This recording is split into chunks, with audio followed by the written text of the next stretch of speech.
Vous êtes-vous déjà senti au sommet du monde, juste avant la grande chute? C'est l'histoire de Chloé, une femme qui croyait que le bonheur n'était qu'à une porte. Mais derrière cette porte se cachait une vérité qui allait non seulement briser son cœur, mais aussi la forcer à se réinventer complètement. Accrochez-vous, car ce que vous allez entendre est un voyage intense à travers la douleur, l'espoir et la puissance inattendue d'un amour véritable. Une histoire qui prouve que parfois, il faut tout perdre pour enfin se trouver. Chloé était psychologue, mais son âme était ailleurs, dans les effluves de beurre et de farine qui lui rappelaient les crêpes de sa mémé Valentine en Provence. Sa mère, Sylvie, une enseignante stricte, avait toujours dénigré sa passion pour la cuisine, la poussant vers une carrière plus respectable. Blessée par une rupture humiliante avec Julien, un coach sportif qui s'était moqué de ses formes, Chloé s'était réfugiée dans la solitude. C'est sur une application de rencontre qu'elle a connu Léo. Ses messages étaient brillants, son humour irrésistible. Leur premier rendez-vous dans un parc à Lyon fut un choc. Léo était dans un fauteuil roulant, mais son charisme était tel qu'elle oublia vite. C'est là qu'il lui a fait une demande insensée, se faire passer pour son ex-fiancée, Camille, celle qui était au volant lors de l'accident qui l'avait paralysée, afin de rassurer ses parents qui ignoraient tout. La pluie fine de Lyon enveloppait Chloé d'un voile froid, mais son cœur battait la chamade. Dans son sac, une bouteille de vin et les ingrédients pour le dîner. Ce soir, tout serait parfait. Elle grimpait les marches de l'immeuble haussmannien de Léo, le sourire aux lèvres.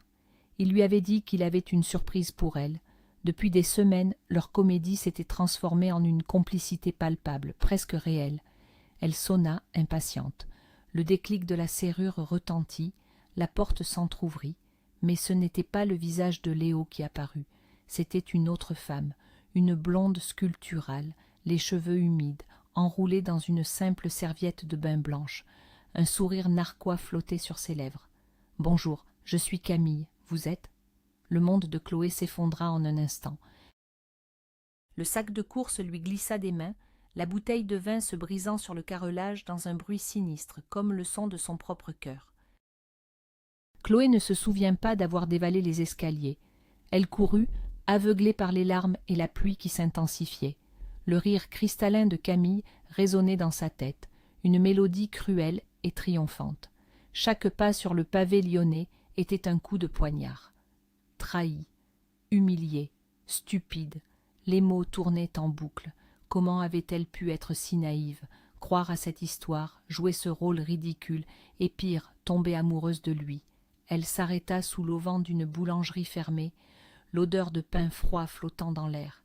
Elle haletait, le corps tremblant de froid et de chagrin. Léo, le nom était un poison sur ses lèvres. Il lui avait menti. Ils lui avaient tous menti. La ville entière semblait se moquer de sa douleur. Elle n'était qu'une figurante dans une pièce de théâtre dont elle n'avait jamais connu le véritable scénario. Le sentiment de solitude était total, absolu. Un flashback la ramena quelques mois plus tôt. Le parc de la Tête d'Or. Le soleil de fin d'après-midi filtrait à travers les feuilles. Elle l'avait cherché, anxieuse. Il lui avait dit qu'il serait près de la roseraie. Elle l'aperçut enfin, assis sur un banc. Non, pas sur un banc, dans un fauteuil roulant. Le choc lui coupa le souffle. Toutes ses insécurités, son poids, sa timidité revinrent en force. Elle faillit faire demi-tour, mais il tourna la tête et son sourire illumina son visage. Un sourire franc, chaleureux, qui ne demandait aucune pitié. « Chloé, je suis Léo, encore plus belle qu'en photo. » Sa voix était grave et douce. Pendant 1 heure, ils parlèrent et le fauteuil disparut. Il y avait juste lui, son esprit vif, son regard pénétrant, et cette impression étrange et immédiate d'être comprise, vue pour ce qu'elle était vraiment. Leur premier faux dîner eut lieu dans un petit bouchon lyonnais du Vieux Lyon. L'odeur de la quenelle et du vin rouge flottait dans l'air. C'est là, entre 2 bouchées, que Léo lui raconta tout. L'accident de voiture, la vitesse, la pluie. Et Camille, au volant, paniquait. Elle n'avait qu'une égratignure. Lui, la colonne vertébrale touchée. Pour éviter les poursuites, elle l'avait déplacé sur le siège conducteur avant l'arrivée des secours. Un acte d'une lâcheté inouïe. Mes parents arrivent bientôt. Ils pensent qu'elle est en déplacement professionnel. Ils ne supporteraient pas la vérité. Je t'en prie, Chloé, juste pour un week-end. Fais-toi passer pour elle. Je te paierai. » Chloé le regarda abasourdie. Ce n'était pas de l'argent qu'il proposait, mais un pacte avec le mensonge. Une partie d'elle criait de refuser, de fuir cette histoire toxique, mais son regard... Il y avait une telle détresse dans ses yeux qu'elle ne put se résoudre à dire non. Chloé accepta, le cœur lourd. Elle se justifia en se disant que c'était par pitié, par curiosité professionnelle de psychologue, mais au fond, elle savait que c'était autre chose, une étincelle, une connexion étrange et dangereuse avec cet homme brisé. Le week-end de l'arrivée de ses parents, Alain et Nathalie, fut une torture. Chaque sourire était faux, chaque réponse calculée. Alain, un homme d'affaires à l'œil perçant, la scrutait avec une méfiance évidente. Nathalie, plus douce, semblait désespérée de croire à ce bonheur de façade. Chloé se sentait comme une imposture, une voleuse d'identité. Le soir, seule dans la chambre d'amis, elle se demandait dans quel engrenage elle avait mis le doigt. Elle haïssait ce rôle, mais quand Léo la remerciait d'un regard reconnaissant, une chaleur étrange l'envahissait, un sentiment absurde de faire ce qu'il fallait. Les parents de Léo, Alain et Nathalie étaient un couple élégant, visiblement habitué à un certain standing. Le premier dîner fut tendu. Alain posait des questions précises sur le déplacement professionnel de Chloé, la forçant à improviser des mensonges de plus en plus élaborés. Elle sentait son regard sceptique peser sur elle. Nathalie, au contraire, buvait ses paroles, s'accrochant à l'image d'une fiancée dévouée. Léo, maître du jeu, naviguait la conversation avec une aisance déconcertante, protégeant Chloé quand elle vacillait. Assise à cette table, dans cet appartement luxueux surplombant le Rhône, Chloé se sentait comme un personnage de film. Elle jouait la comédie de sa vie, et la performance était épuisante. Mais en croisant le regard de Léo, un regard qui disait « Merci, tu t'en sors bien », elle trouvait une force inattendue pour continuer. Un après-midi, alors que Léo semblait particulièrement abattu, Chloé décida de laisser tomber le jeu. Elle alla dans sa cuisine moderne et impeccable et, avec les moyens du bord, elle se mit à faire des crêpes, fines, dorées, exactement comme sa mémé Valentine les lui avait apprises. L'odeur de beurre chaud et de vanille emplit l'appartement. Quand elle lui apporta une assiette, Léo la regarda, surpris. Il goûta, un silence, puis un léger sourire. C'est incroyable, ça a le goût de l'enfance. Ce jour-là, pour la première fois, il ne parlait pas de Camille ou des parents. Il parlait d'eux, de ses rêves de cuisine, de ses souvenirs de Provence, de sa passion pour la programmation avant l'accident. Un voile se leva. Le mensonge s'estompa pour laisser place à une connexion simple, pure et authentique. Le stratagème fonctionna au-delà de toute espérance avec Nathalie. La mère de Léo était visiblement sous le charme de cette nouvelle fiancée, plus attentionnée et douce que la Camille qu'elle avait connue. Elle emmenait Chloé faire du shopping, lui confiait ses inquiétudes sur la santé de Léo, la traitant déjà comme sa belle-fille. Chloé se sentait de plus en plus mal à l'aise, piégée dans son propre mensonge. Alain, lui, restait distant. Il observait, analysait. Un soir, il prit Chloé à part. « Vous savez, Chloé, je ne suis pas dupe, mais je vois que mon fils sourit à nouveau. Pour l'instant, ça me suffit. Ne le faites pas souffrir. » Ces mots, froids et directs, la glacèrent. Il savait, ou du moins, il se doutait de quelque chose.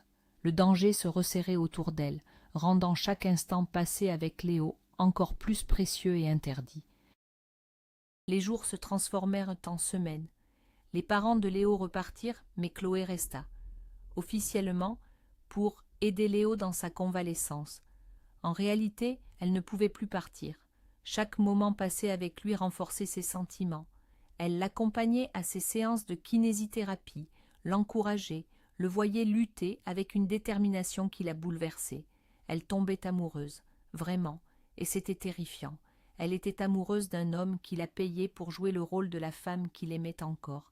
Elle haïssait ce mensonge qui contaminait tout, mais l'idée de le quitter, de retourner à sa vie vide et solitaire, était encore plus insupportable. Elle vivait sur un fil, entre l'euphorie de sa présence et l'angoisse de la chute inévitable. Une nuit, incapable de dormir, Chloé fut assaillie par un souvenir.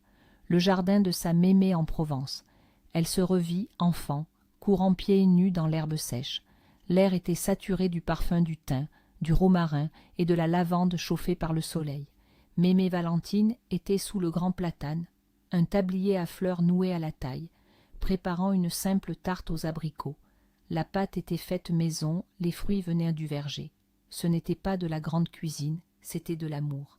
Un amour simple, honnête, sans artifice. En pensant à cela, dans le silence de l'appartement lyonnais, Chloé sentit une certitude s'ancrer en elle. La psychologie, c'était le choix de sa mère. La cuisine, c'était son essence, son refuge, sa vérité. C'était ce qu'elle devait faire pour honorer sa grand-mère et surtout pour s'honorer elle-même. La séance de kinésithérapie était particulièrement éprouvante ce jour-là.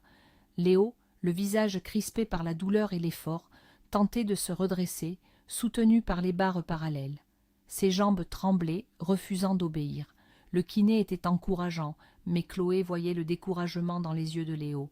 À un moment, il faillit abandonner, la sueur perlant sur son front. Chloé s'approcha, posa doucement sa main sur son bras. « Tu te souviens des crêpes ?» murmura-t-elle. « Si tu arrives à faire encore 3 pas, je t'en fais ce soir, avec du chocolat de chez Bernachon. » Un éclair passa dans son regard. Il serra les dents, un pas, puis un autre, et un troisième chancelant. Il s'effondra presque, mais il l'avait fait. Ce soir-là, en mangeant les crêpes, il lui prit la main. « Merci, pas pour les crêpes, pour être là. » Son geste n'était plus celui d'un employeur, mais celui d'un homme profondément touché. La douceur de Léo contrastait violemment avec le souvenir de Julien. Chloé se rappela le jour de leur rupture, dans les vestiaires de la salle de sport. Elle avait préparé un gâteau pour son anniversaire. Il avait ri, un rire méprisant. « Tu crois vraiment que je vais manger ça ? Regarde-toi, Chloé, tu devrais passer plus de temps sur les tapis de course et moins dans ta cuisine. » Il avait ensuite rejoint une autre fille, une habituée de la salle au corps parfait, la laissant seule avec son gâteau et son humiliation. Cette blessure ne s'était jamais vraiment refermée.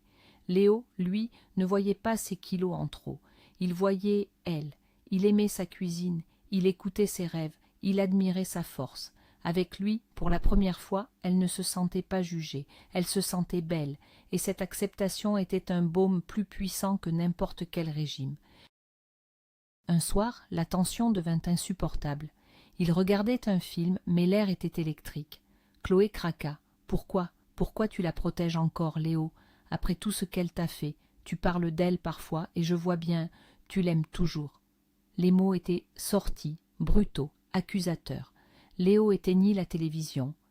Le silence se fit, lourd. Il ne la regardait pas.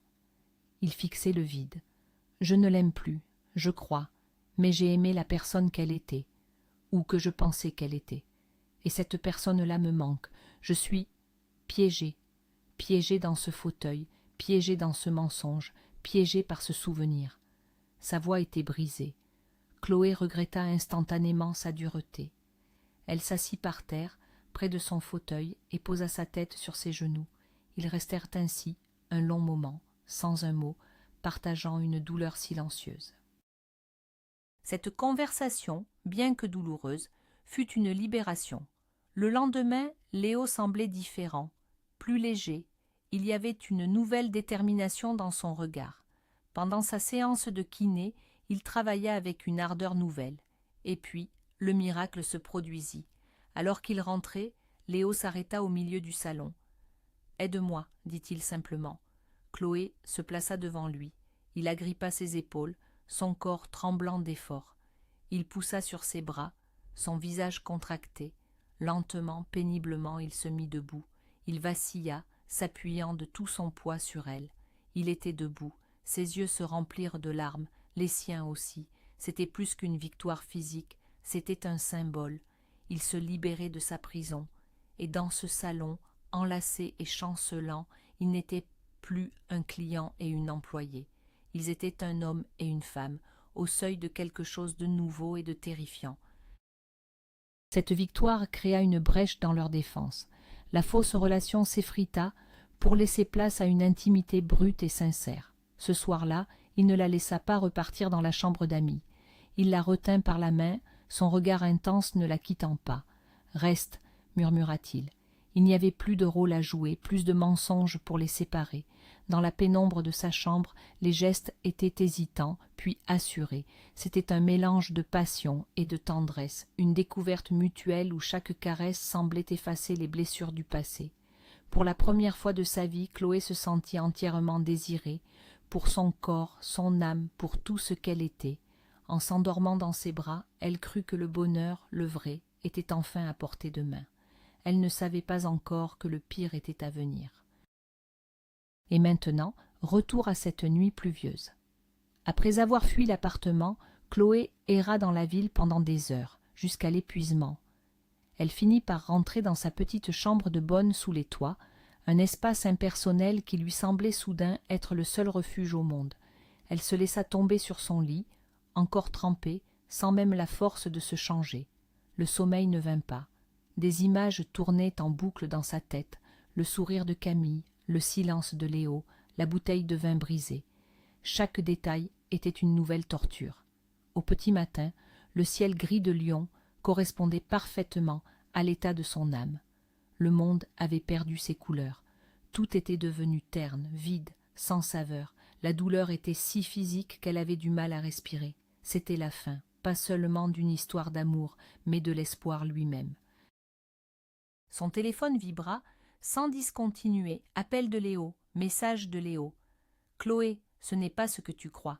S'il te plaît, rappelle-moi. Laisse-moi tout expliquer. » Chaque notification était une nouvelle agression. L'expliquer? Expliquer quoi? Qu'il menait une double vie? Qu'elle n'était qu'un pion dans son jeu pervers? La rage commença à remplacer le chagrin, une rage froide et amère. Elle éteignit son téléphone, coupait le contact, le rayait de sa vie. C'était la seule solution pour ne pas sombrer complètement. Elle se leva, se regarda dans le miroir, le reflet d'une femme anéantie, les yeux rougis, le visage bouffi. Elle se promit une chose, elle ne pleurerait plus pour lui, jamais. 3 semaines plus tard, un nouveau mal s'ajouta à son chagrin. Des nausées matinales, une fatigue écrasante. Chloé mit ça sur le compte du stress, du choc émotionnel. Mais les symptômes persistaient. Une pensée terrible, improbable, commença à germer dans son esprit. Elle acheta un test de grossesse en pharmacie, les mains tremblantes. Elle attendit le résultat dans sa petite salle de bain, le cœur battant à tout rompre. 2 barres roses, sans équivoque, enceinte. Le sol se déroba sous ses pieds. Un enfant de Léo, un enfant né d'un mensonge et d'une trahison. Ce n'était pas un cadeau du ciel, c'était une catastrophe. Une ancre qui la liait pour toujours à l'homme qui l'avait détruite. La panique la submergea, pure et glaciale. Le désespoir la poussa à prendre la décision la plus difficile de sa vie. Elle ne pouvait pas garder cet enfant. Pas comme ça, pas seule, pas avec le fantôme de cette trahison planant sur eux. Elle prit rendez-vous dans une clinique, la voix blanche au téléphone. Le jour J, elle s'y rendit comme un automate. Assise dans la salle d'attente, entourée d'autres femmes au visage grave, elle se sentait vide, déconnectée de son propre corps. Elle était sur le point de commettre un acte irréversible, de sacrifier une partie d'elle-même pour échapper à la douleur. C'était une fuite, elle le savait, mais elle ne voyait aucune autre issue. Elle voulait juste que tout s'arrête, que la douleur, le souvenir et cet embryon non désiré disparaissent pour toujours. Sa tante Hélène, la sœur de sa mère, était gynécologue à Lyon. Chloé avait tout fait pour l'éviter, mais le hasard en décida autrement. Hélène la croisa dans un couloir de la clinique. « Chloé, qu'est-ce que tu fais ici ?» Le regard d'Hélène passa de la surprise à la compréhension en une fraction de seconde. Sans un mot, elle attrapa Chloé par le bras et l'entraîna dans son bureau. Elle ferma la porte. « Assieds-toi et raconte-moi tout. » Devant le visage bienveillant mais ferme de sa tante, Chloé s'effondra. Elle raconta tout, le mensonge, l'amour, la trahison et ce test de grossesse positif. Elle pleurait sans retenue, vidant des mois de tension et de chagrin. Hélène l'écouta sans l'interrompre. Quand Chloé eut fini, sa tante se leva et regarda par la fenêtre. « Quand j'avais ton âge, commença-t-elle d'une voix douce, j'étais tombée enceinte. Une histoire sans lendemain. Ma carrière débutait, je ne voulais pas d'un enfant seul. Alors, j'ai fait ce que tu t'apprêtes à faire. » Elle se tourna vers Chloé, les yeux brillants. « C'était il y a 25 ans. Je n'ai jamais pu avoir d'autre enfant. J'ai un bel appartement, une belle carrière, mais le soir je rentre et il n'y a que mon chat pour m'accueillir. Ne fais pas la même erreur, ma chérie. Un homme, ça va, ça vient, mais un enfant, c'est pour la vie, c'est l'amour le plus pur que tu connaîtras. Garde-le, je t'aiderai. » Ces mots, c'était un électrochoc. C'est pas Chine. Chloé quitta la clinique, le cœur et l'esprit en tumulte. Les paroles d'Hélène avaient tout changé. Elle s'installa chez sa tante dans une chambre d'amis lumineuse qui donnait sur un petit jardin. Loin de Léo, loin de son ancienne vie, elle commença à guérir. La grossesse, d'abord une source d'angoisse, devint une raison de vivre. Pour cet être qui grandissait en elle, elle se devait d'être forte. C'est là qu'elle se tourna à nouveau vers sa véritable passion, la cuisine. Cuisiner la calmait, la reconnectait à ses racines, à ses souvenirs heureux avec Mémé Valentine. Elle décida de suivre des cours de pâtisserie en ligne, d'apprendre les techniques, de transformer son don en métier. C'était un nouveau départ pour elle et pour son futur enfant. La naissance de Manon fut le plus beau jour de sa vie. En tenant ce petit être dans ses bras, Chloé sentit un amour si puissant, si inconditionnel, qu'il balaya toutes les rancœurs. Le visage de sa fille était un mélange parfait du sien et de celui de Léo, mais cela ne lui faisait plus mal. Manon était à elle, uniquement à elle. C'était sa victoire, sa raison de se battre. Hélène était une grande-tante formidable, et même Sylvie, sa mère, après une première réaction outrée, fondit devant sa petite fille. Entourée de ses femmes, Chloé trouva la force de construire son avenir.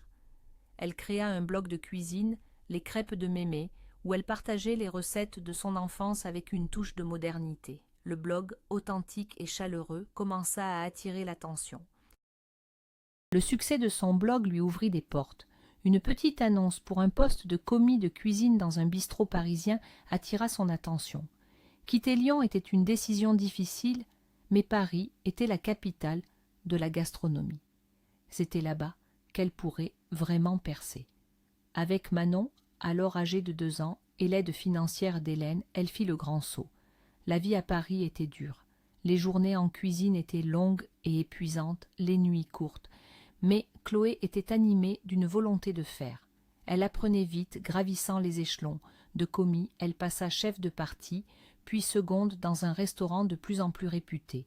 Elle n'avait pas le temps pour l'amour. Toute son énergie était consacrée à sa fille et à sa carrière. 5 ans passèrent. Chloé était devenue sous-chef au Chêne Doré, un restaurant prestigieux près du Palais Royal. Sa cuisine, à la fois traditionnelle et inventive, était saluée par les critiques. Manon, maintenant une petite fille espiègle de 7 ans, était sa fierté. Elles avaient leur routine, leur petit appartement, leur vie bien à elles. Chloé avait enfin trouvé un équilibre. Elle pensait encore à Léo parfois, dans le silence de la nuit, une pointe de nostalgie, une question sans réponse. Mais la blessure était cicatrisée. Il appartenait à un passé lointain, une autre vie. Elle était heureuse, ou du moins elle s'en était convaincue. Elle avait sa fille, sa passion, c'était suffisant. Un soir, le restaurant était bondé.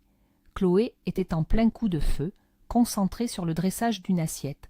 Le maître d'hôtel entra en cuisine. « Chloé, la table 7 demande à voir le chef. Ils ont adoré le carré d'agneau. » Le chef, un homme bourru, mais juste, lui fit un signe de tête. « C'est ta recette, vas-y, récolte les lauriers. » En essuyant ses mains sur son tablier, Chloé sortit de la cuisine, un sourire professionnel sur les lèvres.